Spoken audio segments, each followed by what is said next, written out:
Welcome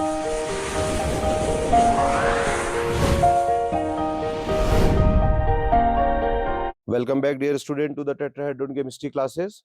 So in today's class, I am going to discuss a problem which is based on the salt analysis, right? And if you are in BSc or MSc, or you are in 11th or 12th, right, and you are doing this salt analysis or say radical analysis in your lab, then this particular lecture and the problem like this are very, very important for you. And this is the main curriculum of the your Iit Jee mains and the advanced as well, right? So these questions are generally there. So this is very, very important. And please remember, these questions are not very easy to solve. You need to understand many things like the colors of the salts, colors of the precipitates, and the precipitating reagents, and the concept of the solubility, interfering radicals. Many things are there which you need to understand, and I'll discuss all these things in the upcoming lectures, right? So, but in today's class, I'm going to straightforward solving a problem, and I'll tell you how we can approach such kind of the problem. It is not like that you read your problem right from the beginning, and you are solving this problem right from the first step, right? You need to understand the observations which are given in the questions, right? So without wasting too much of the time, I'll try to explain how we can solve such kind of the problem. So this is the solution. First of all, we need to understand what the problem is saying. The problem is saying an aqueous solution of the salt A. That means you are having the salt A, you have prepared a solution of this, right? And this gives a white crystalline precipitate B with NaCl solution, right? If you recall, or if you are doing these experiments in your lab, then you know the first group radicals are precipitated with the dilute HCl, but here dilute HCl is not given, only the NaCl is given, and the chloride ions are important here. Okay, these chloride ions can react with the salt to produce this white color crystalline precipitate. First thing is that, and then you will filter this particular white color precipitate, and in the filtrate, when you pass the H2S gas, you are getting this black color precipitate C.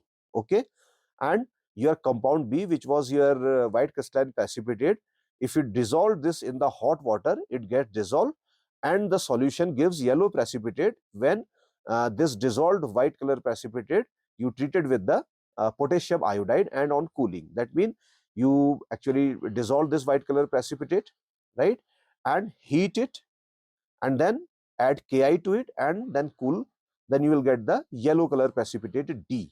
Okay, and your compound A, it is not producing any gas with the dilute HCl, but it is liberating brown color gas on heating alone, right? And you need to identify the compound A, B, C, D with the help of the given reactions as well.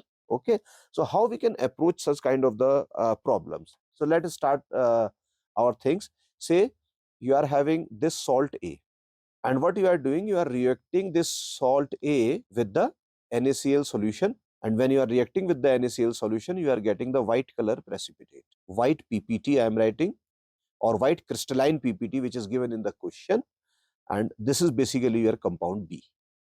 Okay, and then what you are doing, you are filtering it, and then you are having the filtrate, and this in this filtrate, when you pass the H2S gas, you are getting the black PPT, and this is basically your compound C. Okay, first of all, we'll try to explain what actually these compounds are. So you know the white color precipitate, and see, you know, the in the first group you are having the lead ions, you are having the silver ions, and you are having the mercuric ions, and sometimes the mercurous ion as well, right? And the first group, basically the group 1, which is having all these ions, is precipitated as white color precipitate as their respective chlorides. Okay, so what you can do, you can write AgCl solution, which is your white color crystalline precipitate or white precipitate. If lead is present, then you will have lead chloride, PbCl2, it is again a white color crystalline precipitate, and you may have HgCl2, this is your mercuric chloride, or you may have mercurous chloride, Hg2Cl2. Okay, this is white color precipitate. Okay, so your B could be anything out of these three, right? It could be your AgCl, it could be your PbCl2, and it could be your mercurous or the mercuric chloride. And then what you are doing actually, you are filtering this particular precipitate and passing H2S gas, you are getting black PPT. That means whatever the precipitate is there, it is soluble, whether it is partially soluble, whether or it is completely soluble. However, there is no question of the complete solubility. These all are the partially soluble or partially soluble. Sorry, right? So, but you know this AgCl, silver chloride, is basically this insoluble, right? Silver chloride is insoluble. If it is insoluble, that means there is no question of this HgCl to pass or to go through with this filtrate, right? It can never go. So your B cannot be your AgCl. Please remember, okay? And this PbCl2 is basically partially soluble. Its solubility is appreciable solubility, and these lead ions can go to the filtrate. Please remember. And this mercuric chloride is insoluble. Okay, this is insoluble, so this cannot go in the filtrate. So this mercurous chloride cannot be your answer. And this AgCl2 is very less soluble. Okay, if it is very less soluble, that means this can go to the filtrate. So your B could be either your HgCl2 or PbCl2, right? So there are the two possibilities of B. And then after that, what you are doing, you are passing this H2S gas to this filtrate, which may have either Pb ions or your Hg ions, right? And they are giving the black precipitate. And you know this H2S, basically the second group is precipitated as the sulfides. So what are the possibilities for the second, for the compound C? So your compound C could be your PbS or the lead sulfide, or it could be your HgS, your mercuric sulfide. Okay, so now you need to decide actually what is A, right? So before going to the A, we need to read the question again. Your compound A does not give any gas with dilute HCl. If you, this salt A, if you pour little of the acid, dilute acid to this, dilute HCl to this, so there is no evolution of any kind of the gas. Okay, but when you heat this compound A alone, here it is written, but liberates a reddish brown gas on heating, then you are getting the reddish brown gas. This is very, very important observation. Guys, please remember, red brown gas is the very characteristic of your NO2 gas. Please remember, it is the very characteristic property of NO2 gas. That means your A is basically nothing, but it is the nitrate of certain kind.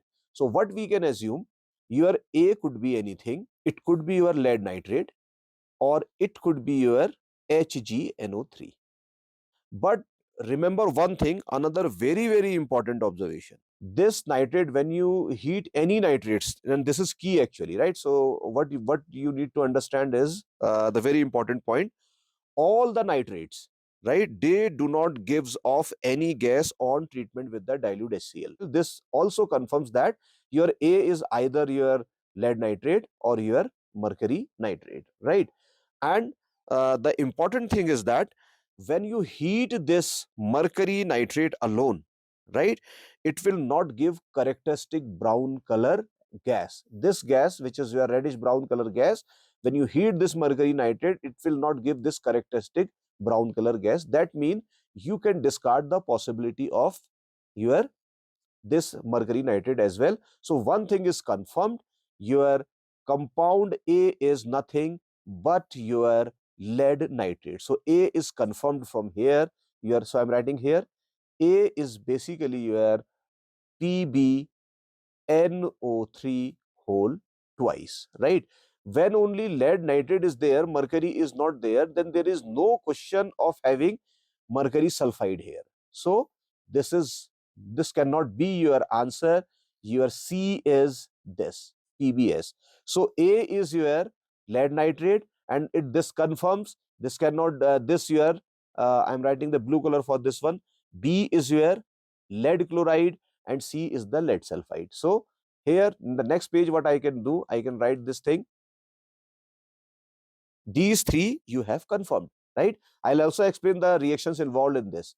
Now moving further, what the problem is saying, okay, compound B, right, which is the white color precipitate, dissolves in the hot water and the solution gives yellow color precipitate, right, on treatment with the potassium iodide and on cooling. That this compound B is basically lead nitrate, okay, and you are heating it with the little of the hot water, okay, and then what you are getting? You are getting a solution, and this solution is having what? Pb2 positive ions, okay, and then what you are doing? You are adding potassium iodide Ki to it, okay, and you know when your lead ions reacts with Ki, right, which is nothing but yellow color precipitate, and also writing on cooling. So this lead iodide is the compound D. So here you have identified D as PbI2. So these are the compound A, B, C, D for this particular problem. This is very, very important. Now the reactions involved. What are the reactions? So in the first step, what you were doing, you are having this PbNO3 whole twice, right? And you are reacting this with NaCl, okay? And you are getting white color precipitate, which was your PbCl2, and definitely you will have your sodium nitrate NaNO3, okay? If you balance this particular reaction, then you will find 2 of the NaCl will require here, and in turn you are having 2 of NaNO3, and here this is the white PPT, right? So this is the reaction number 1, and then you can go for the reaction number 2. So what is happening in the reaction number 2? You are having your PbCl2 and you are reacting with the H2S gas, right? And then you are having what? Lead sulfide, which is your black color precipitate, right? And then you are having your 2 of HCl. Uh, you can write again, this is your black PPT and this is your reaction number 2, okay? So this is very, very important, okay? And then your reaction number 3, your lead ions, Pb2 positive. I am writing Pb2 positive. If I go back, what the problem is saying, let's check. Compound B on dissolving in the hot water. Okay, we have dissolved this compound B in the hot water. Okay, when I dissolve this in the hot water, that means I am having this lead ions. Okay, so either you can write this lead ions or PbCl2, it will not make any difference. Potassium iodide, and when you are reacting with the potassium iodide, you are having PbI2, right, along with the 2 of K positive.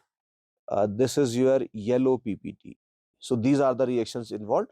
If you write PbCl2 for this one, then this will become your 2 of KCl, right? So this is how you can solve these types of the problems. So this is the very basic and the simple problem. In the upcoming classes, I will also explain the little difficult problems as well. But this is the way you can approach such kind of the problems. Please remember, okay? And the important thing is that we have already discarded the possibilities of the other salt, but please remember the salt which you are getting here, the precipitate which you are getting here, yellow PPT. Say if it was your say mercuric iodide HgI2, so this will not give your the mercuric iodide will not give you the yellow precipitate, but it will give you the bright red color precipitate. So from here again you can discard the possibility of your mercuric iodide, okay? And mercurous iodide may be your bright yellow color precipitate, but mercurous iodide actually is very, very photosensitive, right? And due to the sensitivity, it quickly turns into the other colors like green color, sometimes orange, and such type of things. So the best possible answer for this question is A is lead nitrate, B is lead chloride, C is lead sulfide, and D is the lead iodide, right? I hope you understood the problem. If you understood the problem, please like the lecture. And if you're watching video for the first time, please subscribe the tetrahedron chemistry classes, right? And do share with your friends as well. Okay. I'll meet you in the next lecture. Thank you. Thank you very much.